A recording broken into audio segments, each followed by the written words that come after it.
Hello everybody, this is the Empirical Audiophile.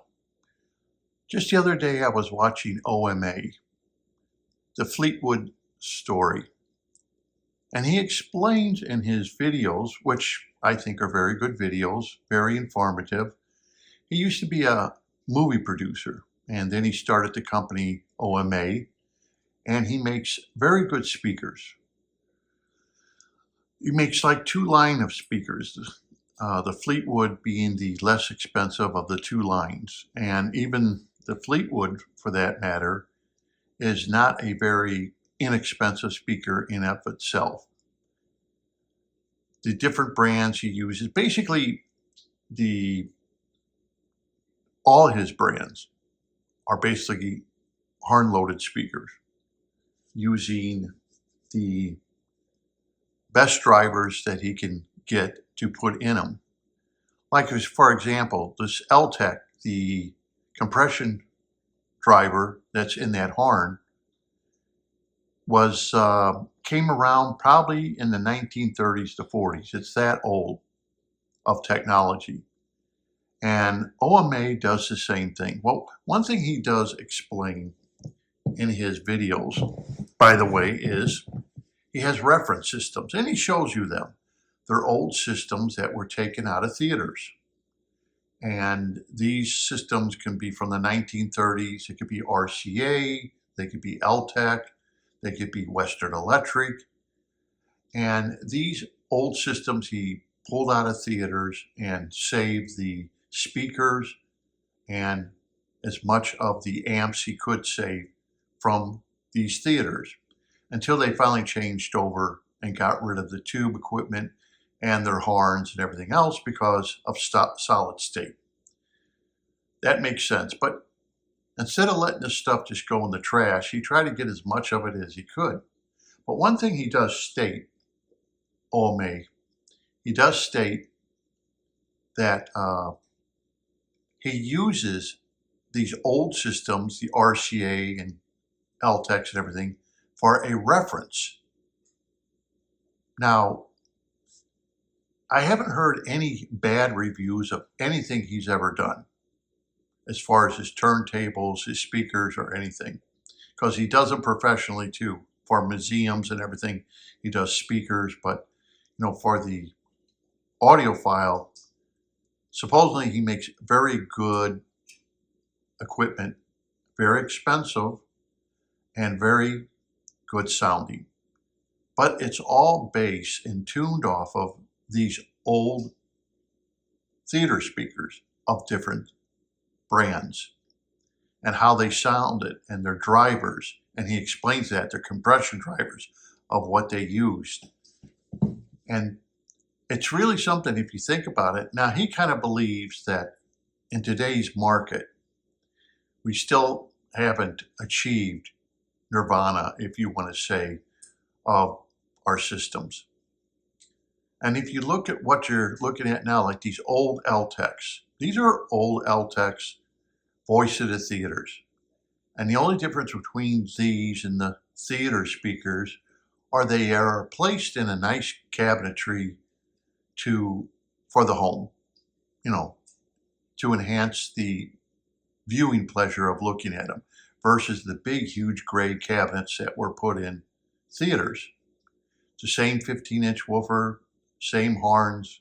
Some of the horns were bigger, but that one is like 17 wide, that one with the 15-inch woofer.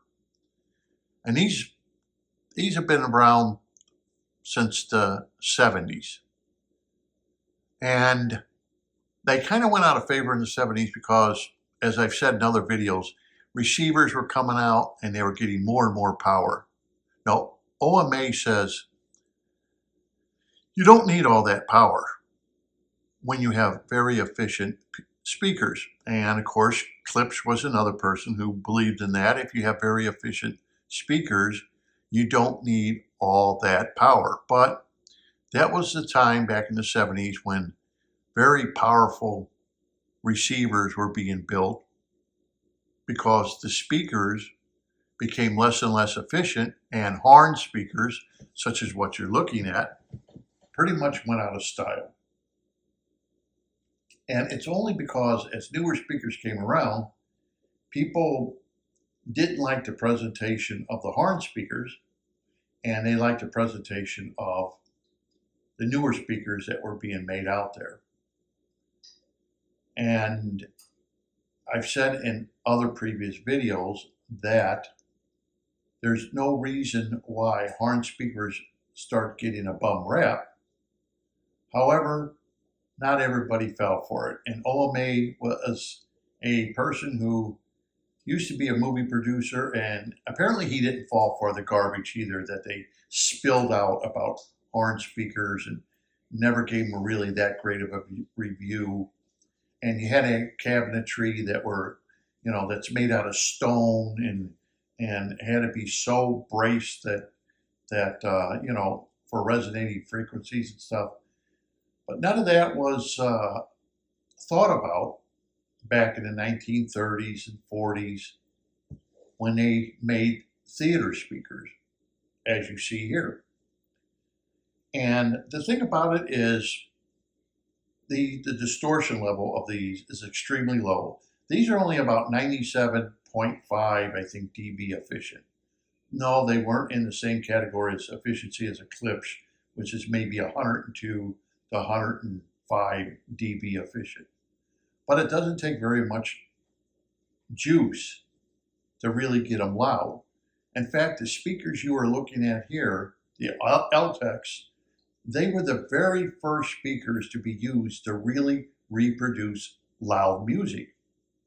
Believe it or not, The Who needed to project their music, and this is the speaker they used, the LTEC, Voice of the Theaters, because it was the only speaker at that time that would reproduce loud enough decibel ratings for their audience. And I think people seem to forget about that these at one time were the king of speakers if you wanted to play things very, very loud. Of course, today there are lots of speakers out there that can produce sound pressure levels of 110, 120 plus dB. But back in the 70s, that was it. It was your LTECs that they used. Anyway, OMA, it's kind of funny that they make such good speakers, get such excellent reviews, and yet their reference systems are from the 30s and 40s. It almost makes you wonder, where are we going? And I said this before. I go to a lot of these shows. I've been going for years and years, decades and decades to shows, and I can't really say that we have progressed to the point where we could stop, because it always seems like there's plenty of room for improvement. And I think manufacturers know that. But OMA has a whole different philosophy on what they're going to do, how they're going to make it, and apparently they're very successful at it. And the reason I'm doing this video is to kind of tell people that horn speakers, even old horn speakers, if updated a little bit, can be quite the, presentation that you may want. Of course, I understand new speakers today have sound staging depth, but you still get it with these horn speakers, depth, and you get separation of instruments, but you won't get the great depth that you get with some of the newer speakers today that are designed to give you that deep sound stage.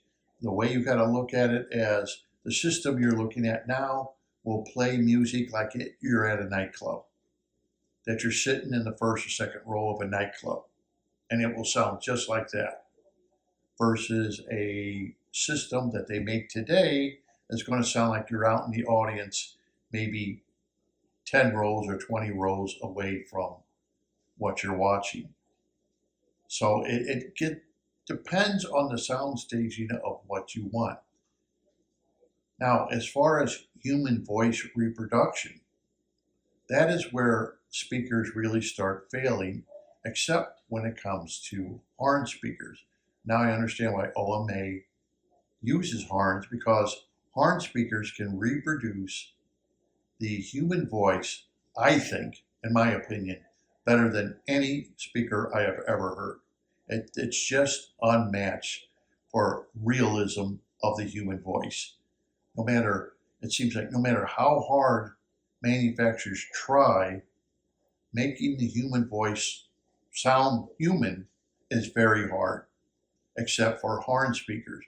Makes sense. They were used in theaters to reproduce people talking. And you can't beat it, whether you're talking or sing, to listen to a pair of horn speakers and realize how realistic they can reproduce the human voice compared to other speakers out there. Because I think as humans, we are very accustomed to what the human voice sounds like. We understand that if a person has a lisp, they will emphasize on S's or something, and horns just reproduce whatever you're giving them. And that's one thing I like about horns versus other speakers. I'm not saying other speakers are bad. I'm just saying I believe when it comes to the human voice, you can't beat it. It's also when you have your dynamics. Horns are extremely dynamic. And I think OMA realized that dynamic, the quickness, just can't be beat from a compression driver. A lot of horns are made without a compression driver. They just take a horn and put a speaker on the back of it instead of really using a compression driver that compresses the sound wave through little slots or something before it enters the horn. So there's two ways of doing it. Now I've heard it both ways, and the compression driver can't be beat if it is a good, expensive compression driver. So I wanted to do this video. If you haven't watched any OMA, if you want to learn a lot more about horns and tubes, and like I said in my last video, when I heard like the clips, for example, I always heard them with solid state amps or solid state receivers, and they sounded good. It wasn't until I heard like clips with real good tube equipment, which is what they were designed for, tube equipment. And I can never understand why people are buying these clips and connecting up to like Macintosh or something else, instead of connecting up to real good tube equipment. Like the tube equipment you're looking at here, the Conrad Johnson, marries up to horn speakers perfectly. The amplifier is only 70 watts though, but it's very quick, it's very fast, and you get a lot of bass. Thinking to yourself, we're constantly being told the tubes won't get bass, but those are KT 120s versus the 6550s that the amplifier came with. The Premier 11A came with 6550s. I changed it over to the KT 120s because KT 120s seem to emphasize more on the bass. They still give you that magic mid-range, but they're not going to quite give you the high end of the 6550s. I think the high end of the 6550s gives you a little more of that, but then you'll sacrifice a little bit in the low end of the bass. And these speakers cross over at 800. So you're getting some of that mid-range and everything into the 15-inch woofer, along with the horn that takes over all the way up to your 20,000. So that's pretty unique that a tube amp can do that. Whether or not it's because it's a Premier, I don't know. But like I said, when I start hearing hard speakers with tube equipment, now don't misunderstand me. Not all tube equipment is made the same. I've heard horn speakers with Dynaco, where a lot of people say, oh, it sounds great. No, it's never really sounded that great to me with such an amplifier.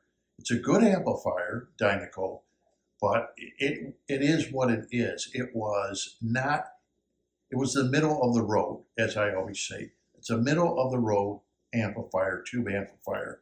The Conrad Johnson Premier, it was their top of the line. Premier was their top of the line, and the 11A was their beginning of that top of the line. Almost like OMA. Even their very first speakers, they're Fleetwood, they're expensive, but even they sound very, very good for what you're paying for. And if you want, you can pay, thousands of dollars more for a better crossover, or, whatever he gives you for a few $1,000s more. I mean, they're not cheap, but anyone who's owned them has really liked them, even though they are horn-loaded speakers.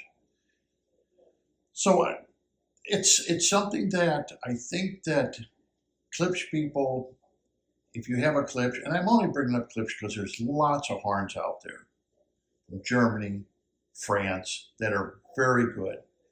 But the only reason I'm bringing up Klipsch is because they're the most readily available horn speakers today that we could buy that are reasonably priced, if you want to call them reasonably priced. I would have to say they are still in the realm of reality as far as price goes for an audiophile. If you could find an old pair of L-Techs like you see here, now these have been completely updated. These are excellent sounding, very detailed horn speakers. I think that these beat any of the Klipsch that are being sold, but you got to find an old pair of L-Techs. I don't know how easy that is, and if they're in good shape. That's another problem. They got to be in good shape. Most of them are beaten up, and those that have been really upgraded a lot, they go for quite a substantial amount of money, where a person may say, I might as well buy a new pair of speakers, with warranty and everything else. But I did want to bring this up because that is something to think about. If OMA is getting such great reviews off of all his horn speakers, and his reference systems are all these old speakers, like you're looking at these L-Techs and older, you got to think to yourself, where have we come since the 1930s and 40s if he's using those as reference and sounded so good? It makes you kind of think, doesn't it? Where have we come and where are we going? Electronics are only going to get so good. That's it. They're going to reach their precipice unless something new comes out that really will change in electronics, or really can change everything. I mean, we've made better drivers and stuff, but if the sound quality still can't beat a 60, 70-year-old horn speaker, it's just food for thought. So until next time, this is the Empirical Audiophile, and enjoy your system for what it is, and happy listening.